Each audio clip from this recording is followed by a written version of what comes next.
we? All shake your feet a little bit. Really helps. Shake them, shake them, shake them. Well, it's helping me anyway. Well, we are down to the final session of the day. I am totally information overload, but I'm so looking forward to this one. And it's one of those things that we've all heard about it, but how much of it do we actually really know about and put into our lifestyles and into our homes? We're talking about Feng Shui, of course, amplifying life intentions with Feng Shui placements. Of course, we all know space affects us. I love the way that our next speaker, Gina, came and said, she's like, can I rearrange the furniture, please? It's like, of course you were going to do that. So I'd like to welcome onto the stage Gina Lazenby, Chair of the Feng Shui Society. Thank you. Thank you very much. Thank you. I'm dazzled by the lights here, completely dazzled. Well, good afternoon. Well done. If you've been here all day like me, it's been a long day, but hasn't it been a great show? Have you enjoyed it? I have. It's been the first time in all the years I've been involved in the Feng Shui that we've seen something focused on clutter and organization of space. So I think it's a great show. So let me start by saying life intentions, goals, things that we want to desire. How can we use Feng Shui? So I'm going to talk about that. So that's me. I'm chair of the Feng Shui Society. We have a stand over there, and the Feng Shui Society, is my mic okay? Sounds a bit odd to me.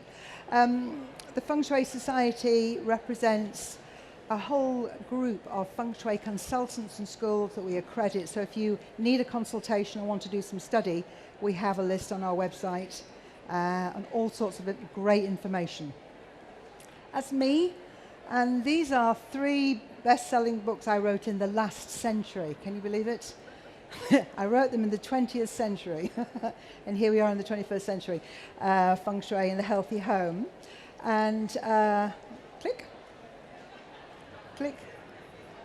Yep, and that's my house, the Healthy Home Retreat where I used to live, and I wrote my Feng Shui book there, the Feng Shui House book, and my Healthy Home book, and it's a place I now hire out as a retreat and for celebrations, and it's got all the I practice all the things that I was teaching and learning in Healthy Home. So what I'm going to talk about today is, I mean, we could speak all day about Feng Shui. I'm going to give you a little bit introduction. Who's read some books on some Feng Shui? A few of you. A few of you. Does anybody here know nothing? One or two. All right, okay. Well, hopefully you'll all get something. But I'm looking down here. But when I say it's all about energy, we are energy. We're energy beings. The space around us is energy. Other people are energy. Literally, we are surrounded by energy. And what Feng Shui is doing is giving us a bit of a language, a bit of a framework for understanding that energy, the energy of us and the energy of space around us, because it's the invisible world that we're talking about. And in terms of the energy of place, you know, if you have a building or a place, the things that affect it are its shape. Look at the difference in shapes here, what it's made of, concrete or timber, how much light it has, who lived there or what happened before, something tragic, something nice. All of these things affect the place. You can see the difference in the 2 buildings there. Everything affects the place, and it affects you, it affects your emotions, and it affects your behavior as well.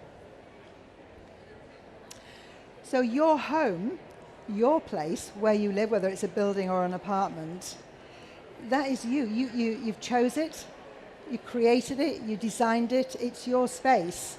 So you're in a constant dialogue with your place. It's having an effect on you, you're having an effect on it, and you're inextricably linked with it. Like this guy. You remember him from children's stories? The crooked man, and he lived in the crooked house. Now, did the man move into the crooked house and become crooked? Or did the crooked man go into the house and the house become crooked? It's an interesting thought, isn't it? But, you know, this is an amplification of what happens in a sense. You know how they say people look like their dogs? Owners look like their dogs. Well, you know, there's an element of your house that reflects in you. So we're coming back to Feng Shui as a set of rules, as a framework, as a way of understanding energy. And this is a Luopan, which I bought in China years ago. It's not something I can read and understand, but it's a map. It's a map of energy, as is this. Okay. My battery's run out. Okay, got it. This is called a bagua. Some of you may have heard of it. It's an energy map of a space. It's like a template you can lay over a space, a room, or a house. It's got 9 areas, 9 life segments, 9 life sectors. Back here. And then this is another representation of those 9. So you've got, you know, an area, they're numbered. It's kind of a deep body of knowledge, but it's simplistically speaking, this is an energy map. So you have an area in the top left, fortunate blessings. It's called, you've probably heard of the wealth corner. That is that area where you would pay attention to in terms of your wealth, but also the whole area of life called fortunate blessings, not just money. That's in that top left. You've got the top right, number 2, relationships, earth element, the marriage corner, relationships, all relationships. You've got fame, you've got opposite end, you've got your journey and your career. So all these different life segments are represented in a place.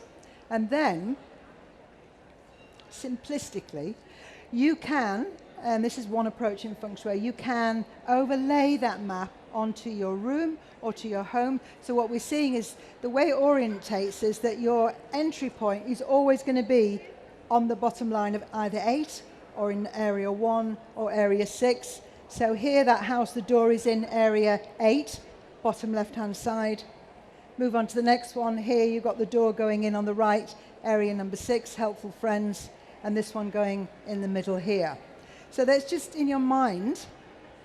You can take a picture of that with your camera if you want. That's just showing you there's a way of placing an energy map. You're taking pictures, I'll wait for you to do that.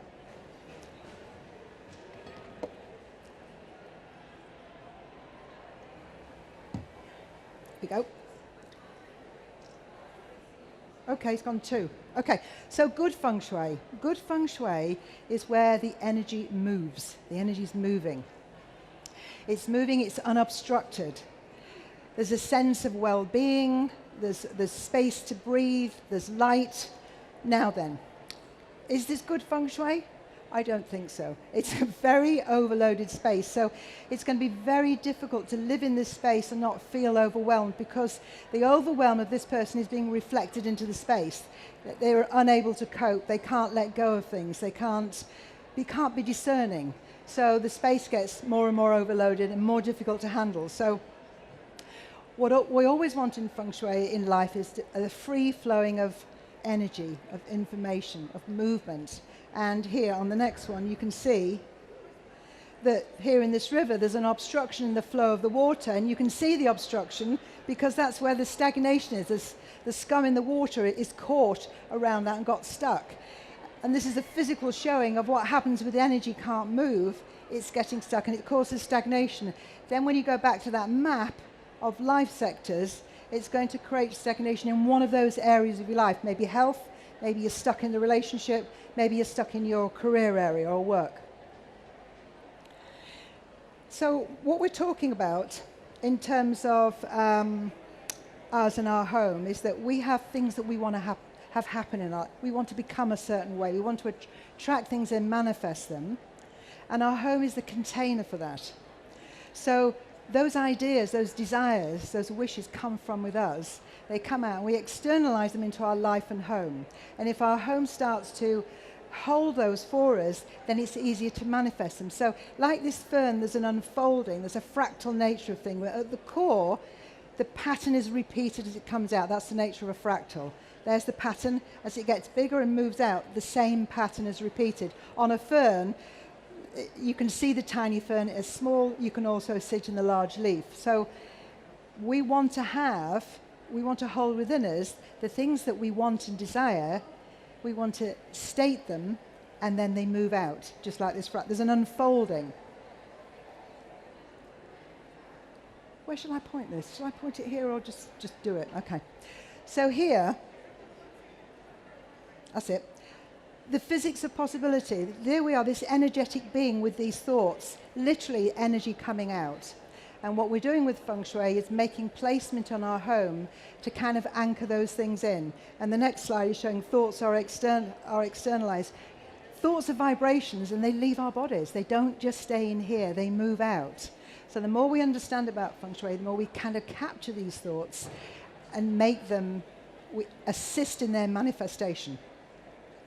So I don't know, there was a goal setting workshop this morning. I don't know whether you came to it, and the lady was asking how many people, set goals, and not everybody does. But I bet you have thoughts about what you want, even if you don't write them down.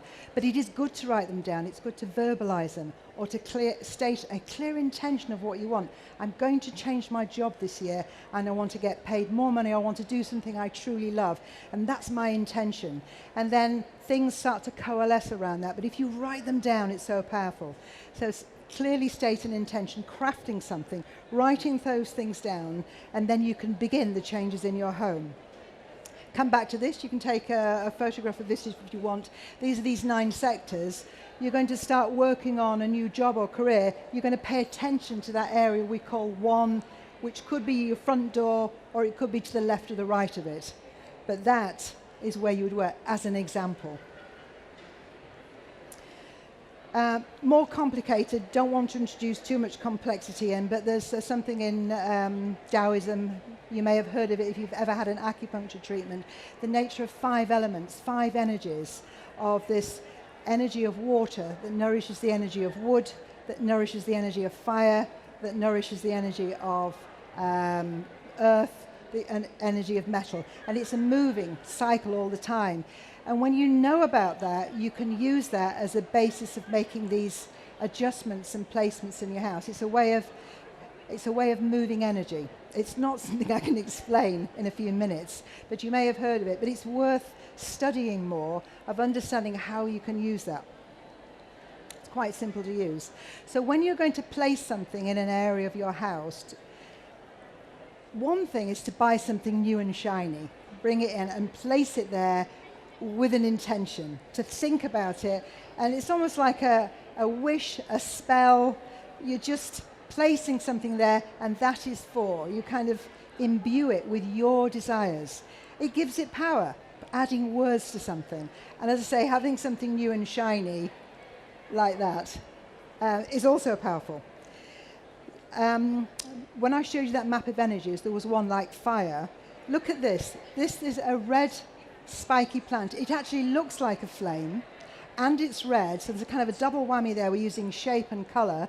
You could put that in the fame area if you want to have a higher profile, be more well known, because you're energizing that fire element, which I showed you on the map. So you understand. So if you understand more, you can see how you can take something that looks like that energy or represents it as a symbol of it and place it. And I've done this before now, and people will tell you that have used Feng Shui, that you can do something like this, and a couple of hours later you can get a call. I've done this. I had a plant in my fame area. I noticed it was growing, and I noticed it was growing, but it had no stick. So I got a taller stick. I moved it up like that, so it was a taller plant. So it was tall all the time, but it didn't have the framework there. And I thought, oh, I don't think that's good. And you know what? I got called by BBC Two within an hour. Spooky. But spooky things happen. So just look around for clues in the environment. So that's an example of a placement. Okay, one more time. Crystals, they attract light. It's the lifting the vibration. So you could put those in the window where they attract light, and they're energizing an aspect of your life. If you go back to that energy map, you might think, my relationship needs a bit more oomph, light, new relationship. It energizes it, but also while you're energizing it, make sure that area is clear. You don't want to energize clutter. Remember that room I showed you that was literally books all over the floor? The last thing you want to do is energize that space, because what are you energizing? Clear it out first and then put that new energy in. If you want to travel, then get I'm looking at the time. Then get pictures of places you want to go. Put them on your wall. Look at them all the time. They start to become real, and then magic happens. So opportunities come because you've actually put into the space an image or a photograph of where you want to go. Metaphor. Now, talking about relationships, swans mate for life. You want to mate, you can put a picture of two people, or you can put a picture of two swans. Because what you're saying is, I want a relationship, I want to mate, I want a long-term relationship, and you can empower it even more. So this is two swans. You wouldn't really have a picture of this. But anyway, the next one is the two swans, but the necks together. It's a beautiful image. There's a heart shape in there. So you're adding more. You've got the metaphor of what the swans stand for, and then the imagery of the heart and the joining. So you can, it's like a formula. You can use this when you start to be creative, when you look for art. Never put art on the wall that you just put it there because you like the frame. Always put it there because you love it. You see these angel wings here? The things mean something to you, not me. It's what it means. You know, what do these angel wings mean to you? Do they mean, are they spiritual? Do they mean you'll have some angelic help coming in? You'll have helpful friends? Does it mean your life will take off? But it's whatever it means to you, because you attach meaning to things. We are meaning-making machines. We're always attaching meaning. So put things in your space that mean something to you. And then, you know, you want to feel more relaxed. Well, have you got somewhere where you can sit down, put your feet up, read a book and relax? If you haven't, it's going to be more difficult to relax. Create the place to be, and it's in your home constantly inviting you. It's an invitation to sit down and have a quiet few minutes. I talked earlier about business, more opportunities, work. You know, the front door, is it well lit? Is it clear? Does the doorbell work? The number of times any of us who do Feng Shui have talked to people who are looking for more clients or a different job, and the doorbell doesn't work. So how can opportunity ring the doorbell? I know that an opportunity can knock on the door, but give them the doorbell to ring the bell. Make it clear. And then I talked about art a second ago, choose out with care. As much this is kind of, I love this image, because this is a piece of art. Who in their right minds would have this in their home? Really, I have to say. I don't criticize people's art. I ask them what it says to them. But could this say anything else other than life's an uphill struggle, really? You're kind of inviting hard work. You're inviting hard work there. So choose things that have a powerful image. And then this is something that Carol, yeah. Carol did a consultation on where it was a business where they had great confusion in the business and tremendous challenges. And then she goes in the boardroom and she finds out a picture of a ship at sea on a stormy sea. And that's exactly the energy that's in the business. So you've got to watch out for the art that goes on the space. This is a great picture here. This is moving, an invitation to move into the future. You look at it and your energy is pulled forward into the future, but you can't see the end destination. It's kind of just around the corner, which is what life is. It's pulling you forward. And then just a few minutes about our intention for having a great meeting. You know, where you sit's important. And here, in this meeting room, there's a power seat, and the power seat is this one at the bottom. The one at the end, which also looks powerful, has a door behind it, so both of those are more powerful, in a sense, than the rest of the seats together. But that one's got the door behind, but this one, sitting there, nobody can approach from behind, they can see everything, they've got a big view of the business and the situation. That's a powerful seat. So when you go and have a meeting with someone, seek out positions that will give you not an unfair advantage, but an advantage. So if I was having a meeting, I wouldn't go here because I could be forced to sit on a stool or a long way from the person I'm having a meeting with, and I wouldn't be able to have a good connection with them. This one here, there's nowhere, you know, if I said, oh, meet me in the so-and-so place, and I get there and I think, where am I going to sit? I would personally choose to sit in the red chairs. But if there's three of us, there's only two chairs there. Now this next picture is the ideal one here. So you've got these comfortable seats in a circle, you're all equal, you've got a round space, you've got some orange there. It kind of sets up a good vibe for the meeting. You know, you don't put somebody at a disadvantage. You can put someone at a disadvantage by sitting in a powerful seat, but if you want to have equality in the meeting and a good outcome, then that's a good structural space. And lastly, this is an image taken from my book. This is an actor. This is his home. This is the spare room, which is also his office, but the family called it spare room. And so the room was a bit schizophrenic. They didn't know whether it was the spare room or his office. And he didn't have anywhere to read his scripts when his projects came in. And he didn't have a good start to the day. So we changed the room. We got rid of the bed because it was rarely used, and we put a sofa bed in there. And we tidied it up. And we've got the desk where he can sit and plan the day, because he's not working there all day, he's out. But he needs to start the day from a solid space. And he gets his scripts, and he sits in his script chair, and he's comfortable, and he's got somewhere to read. You see what I mean? You set up the space so that therefore everything becomes easier. Nothing is carved in stone. Another one of my favorite slides. Literally nothing is carved in stone. And because we're working with energy, you can actually make anything happen. You can. In fact, you don't need to touch anything, really. You can just think it powerfully enough. But you can also use your home as a powerful vessel to support you in creating things. And here, okay. At the Feng Shui Society, we have webinars, we have an advice forum where we've got professionals answering questions you may have about your home. We've got a special offer if you want to become a friend.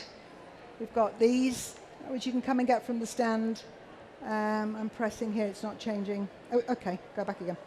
And you can become a friend and have access to a whole heap of resources and get access to copies, free access to copies of all the videos from the conference we just had. So we're here to guide as a society, we're here to guide.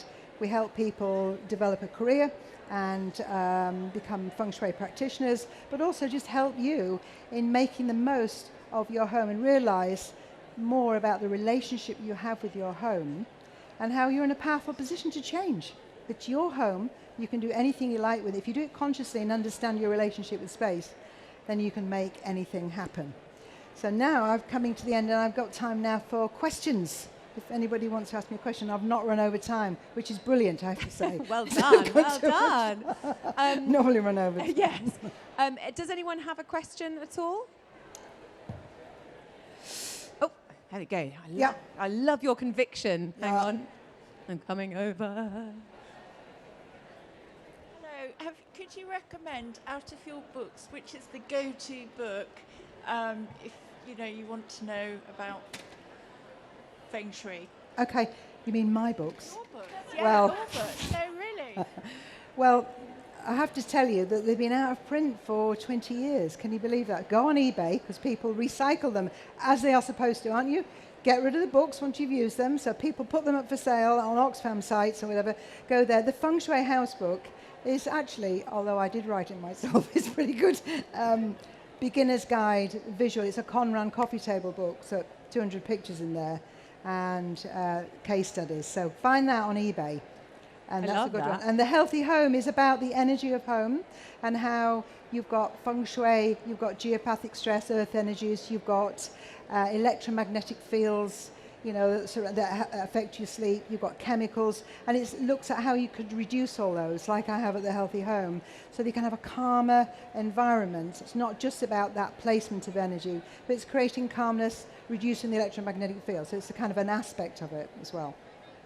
Amazing. I quite like that. It's almost very exclusive, isn't it? Only available on eBay so you can find it, How to whet people's appetite. Any other questions? I'm going to ask a question as I come over here. Do you go to other people's homes and just have to rearrange all their furniture for them? Like just friends and family. It's funny, but you kind of switch off unless somebody asks you a question and asks for help. Hi. Question I have is around the body energy and the home energy.